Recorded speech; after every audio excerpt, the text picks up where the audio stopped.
Hey everybody, welcome back to the basement. Welcome back to Chris's Trains and Things. Today we are checking out or predicting what the new Visionline engine is going to be from Lionel. Let's check it out right here on Chris's Trains and Things. So always exciting in the hobby when we're going to get a new Visionline locomotive. And what is a Visionline locomotive, you might be asking? Well, Lionel produces a different series of locomotive models they put out. They have their Lion Chief line, which is going to be some of your more basic models. So if I come down here, I can grab a Lion Chief model. So this is from my daughter's Frozen set. So it's mostly plastic. It uses a remote that's synced just to this model. It's got some steam effects, but not much else. It's got sound. This connects with a tether here to the tender that lights up also. So very basic. It's going to be a lower cost model. The parts are plastic, so you can see they're a little flimsier, which means they're also forgiving for young hands. Lionel then produces the Lion Chief 2.0 line, and we've seen that with the new Genesis locomotives that Lionel's put out, as well as the 060T locomotives, which they've just recently re-released. Those are going to be a little bit different. So here's an 060T that I have. This is from the original release a few years ago. I picked this up at Full Steam Ahead out in Altoona, Pennsylvania. So this has got a die-cast frame, it's got metal, it's got some plastic add-on detail parts instead of brass. It does have TMCC on board, so you can use your cab to remote to run this. You can use a TMCC remote or a legacy Cab 1 remote, or the Lion Chief app can run this as well. So I've done some weathering and some customization to this as well. They're going to be, again, a lower price point. Then we have our legacy locomotives. Those are going to be most of the things that I run on my layout. They're fully scale. Now this Lion Chief 2.0 engine here is scale, but the other ones, the legacy locomotives, are going to be fully scale. They're going to feature legacy electronics, which are more expensive, but they feature some really cool features. And then last but not least, we have our Visionline. The Visionline set or line of products comes out usually every 2 years or so. Lionel will announce a Visionline model, and this is the top tier scale rivet counter type model. Now, is it perfectly every little rivet to where it needs to be? No, I'm sure there's some 2-rail guys out there or HO guys out there that are like, oh, it's good, it runs on 3 rails. True, it does. We do 3-rail modeling here. But they've got usually some newer features. They will have cab-specific crew talk, and they are usually a little bit more expensive because they come with all of those things. So that's part of it as well. So what has Lionel put out that is Visionline? Well, we've got the die-cast ES44s from a few years ago. They did the GE Evolution Hybrid and then the Canadian Pacific version that I had on my layout for a little while. It was a buddy of mine, Travis's, that he loaned out to us. We have the Visionline Niagara. I've got the box back here. I picked this up at York back in the springtime. Beautiful model. I've got the one that's the Greyhound. It's the gray scheme, fantasy scheme. It's got pop-off steam. It's got road-specific crew talk. It's got a drop plate. A lot of other great features. They also came out with the Big Boy. So Lionel produced the JLC Big Boy years ago. Then they released the Visionline Big Boy. Then they actually did another Big Boy that was just a legacy version. And then they are currently re-releasing the Visionline version. Visionline version comes with a few more features. It comes with blowdown steam, whistle steam, stack steam. It's got depleting coal load as well. And the newer version has pop-off steam, which is pretty neat. They did the Visionline Class A most recently. That's the latest release that they did in Visionline. They did the die-cast genset switcher a few years ago, and then they retooled that, so now it's plastic. So the latest genset releases are not die-cast. They're not metal body, they're ABS. So it's a little bit cheaper. They don't have that road-specific crew talk either.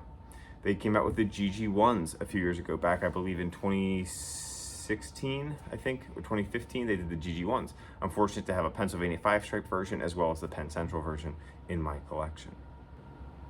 They also did the Union Pacific Challenger. I don't have a Challenger in my collection. One day I would love to get one, but they did the Challengers as well. And those have some really great steam effects, including blowdown steam, dynamo steam, whistle steam, and stack steam. So really, really awesome features there. So what could they possibly come out with next? What is going to be the next Visionline locomotive?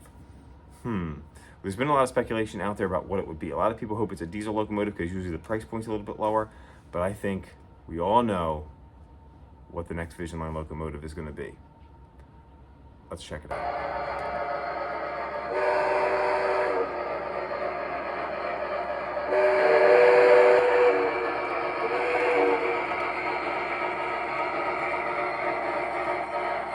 What could it be?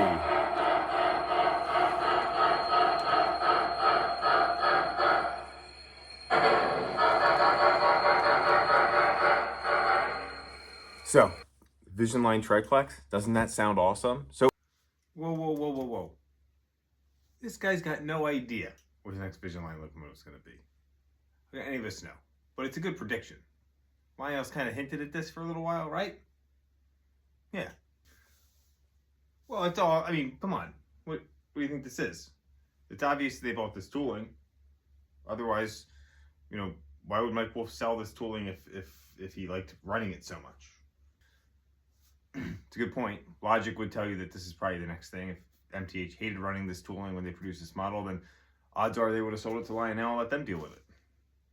Well, let's see if he's right. So why do I think that the Triplex is going to be the next Visionline locomotive?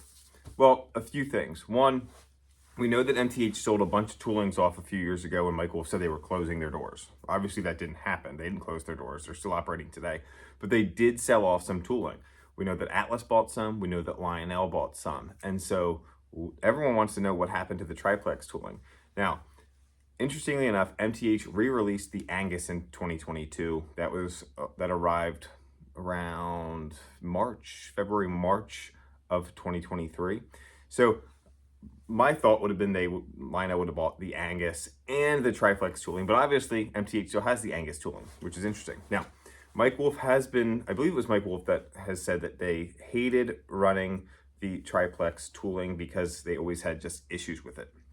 It's a very complex model, as you can see, and you see this thing running around. There's lots of moving parts. It's very, very intense. The joint between the tender and the main locomotive, and then there's got to be drive gear back and forth so all those drive wheels can move. There's a lot going on, but all the features you could add to this locomotive make this the perfect Visionline locomotive for Lionel to come out with next. If they purchased this tooling from MTH, that would have been about 2 years ago or so, then that gives them plenty of opportunity to retool different areas of this to make it a Visionline locomotive. So what could they add? Let's get a little closer and find out. All right, so first thing is, it's a big articulated steam locomotive. Lionel loves doing articulated steam locomotives in Visionline, just because you can add so many more features to it. So what are some of the things that they could add? If I was Lionel, what would be some of the basic things that we would add to this tooling to make it a Visionline locomotive? Well, first and foremost, we would add whistle steam to this locomotive. That would go, even if it wasn't even a Visionline locomotive. I think if MTH still owns this tooling, they're going to do a whistle steam version again if they were able to release it. If Lionel has it, whistle steam is going to be the first thing that they're going to do. Now, sound file, obviously, we've got 3 sets of drive wheels on this. And so the chuffing and sounds are going to be really, really intense. And so we want to make sure that we have the proper sounds for that. So the proper sound package, we would have cab-specific crew talk as well on this locomotive. Now, we have the whistle is just on the other side of these pop-off valves. So I think we're going to see pop-off steam. We're going to see whistle steam. Because we've got this huge boiler, we can fit a lot of different things in here, including I would expect to see a swinging bell on this as well. One of the things I love that MTH does is they actually put the wire between the cab and the bell, the cab and where the whistle is. So I would expect to see those same details on this locomotive, just like we've seen on some of the newly released Lionel. I believe the L1 Mikados had those as well, as those came from, those were previous MTH toolings. So we've got pop-off steam, whistle steam, swinging bell. So those are going to be the first things that we're going to see done. This coal load is not nearly as big as the Visionline Big Boy or the Big Boy Tenders coal load. It's a little bit smaller. I don't know if you get away with a depleting coal load in here. The depleting coal load was pretty cool. However, you don't get the real coal look because it's just kind of a rubber mat that then gets pulled down to create that effect. So I don't think that that's going to be something that they would go with. I would prefer that they just stick with an actual coal load like you see here. Now, what I would love to see, and this would be like amazing if they could pull this off, is to see cylinder steam in all of these cylinders. That would be unreal. Could you imagine steam coming out of all of these cylinders? That'd be ridiculous. I mean, little Chris would just be covered in steam right now. It'd be insane. Lionel, you can make this happen with your next Visionline model. make this happen. How cool would that be? So back in like 2020 or so, when the GS4s came out, I forget exactly what catalog that was. They were manufactured in 2020 and I think delivered in early 21 maybe. That they had the reciprocating cylinder steam, which was probably one of the coolest features that Lionel's come out with. So as the pistons move back and forth, steam would alternate between two holes at the bottom of those cylinders. Now, this has 6 total cylinders, 3 on each side. So if you could get some steam effects coming out of those, that would be ridiculous. Now, that would require a lot of smoke fluid and a lot of smoke units on this locomotive to make all of that work, and it would be really complex. So maybe, you keep it simple and don't add that, but I think that would be just such a neat feature to add. Now, because of the complexity of adding reciprocating cylinder steam to 6 cylinders on this locomotive, maybe that's a little bit far and above. One thing that I wish we would see on some of these locomotives is just like a steam or a smoke unit that just creates like a steam chest steam effects. When you have a locomotive sitting in a station, there's steam just kind of pouring out of random areas. We should have some blow down steam or things like that. But even if you just had steam that comes out of different areas of the locomotive that create that effect of it just sitting at the station or as it's going by the tracks, steam doesn't just come out of the stack or the cylinders. There's other areas where steam kind of leaks out of these locomotives. And I think it would be really cool to add just some new effect like that to a Visionline triplex. Now, the cool thing about this, we also have the stack in the back as well. Now, I believe that the stack in the back, this one chuffs as it moves down the track. I don't believe that's prototypical, but I could be mistaken. I'm trying to think back to my research when I did the review on my PS3 triplex that we have here. Now, Lionel has just released the Erie Camelback, and that was the first Erie that they've done to try to do the Russian Iron Blue. Now, Lionel also did a Camelback a few years ago for the Nassau Lionel Operating Engineers Club, the NLOE Club. They did a Long Island Camelback that the Russian Iron Blue looks fantastic, but it is a different color blue than what we see MTH using. This is a little bit glossier and lighter, where the Lionel's is a little bit more matte. I don't know what is prototypical. We are used to seeing this color from MTH because it was done first. So we kind of take that as the standard. And does MTH typically have more accurate colors? Yeah, they do. But I've never actually seen a triplex in person or an engine with Russian Iron Blue in person. None of these are around today to see that, but I'm sure that there's some evidence out there of exactly what color that is. I don't know if it was a glossy light blue like this, or if it was more of a matte blue like we see on the Lionel version. Either way, they're going to have to get it right if they're going to put it in a black Visionline box. Because if you're going to spend the money on it, you want to make sure that it's accurate.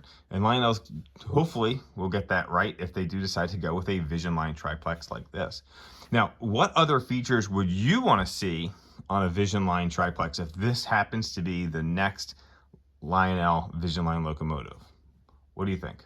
So add that to the comments below, what you would want to add or what you would want to see on the next Visionline engine. If you don't think it's a triplex, what do you think it is? What would be the next great Visionline locomotive that you want to see them produce and would be a great addition to your collection? Leave that in the comments below. Let me know what your thoughts are. What are some other features that maybe we could see them add to a Visionline engine in the future? Looking forward to the announcement later this week, and we'll see if my prediction is correct.